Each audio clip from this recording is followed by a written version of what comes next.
Index analysis 20 नवंबर 2025 Nifty का second support level है 20,785।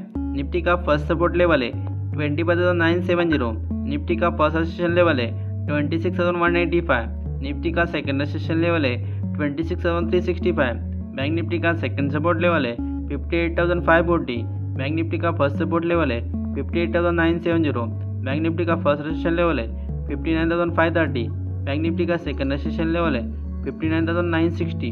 Fin Nifty का सेकंड सपोर्ट लेवल है 27,325। फिन निफ्टी का फर्स्ट सपोर्ट लेवल है 27,535।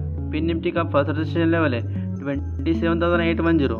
फिन निफ्टी का सेकंड रेजिस्टेंस लेवल है 28,025। मिड कैप निफ्टी का सेकंड सपोर्ट लेवल है 13,785। मिड कैप निफ्टी का फर्स्ट सपोर्ट लेवल है 13,930।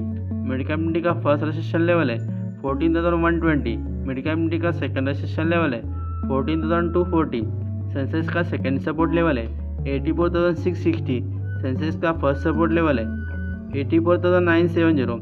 सेंसेक्स का फर्स्ट रेजिस्टेंस लेवल है 85,310। सेंसेक्स का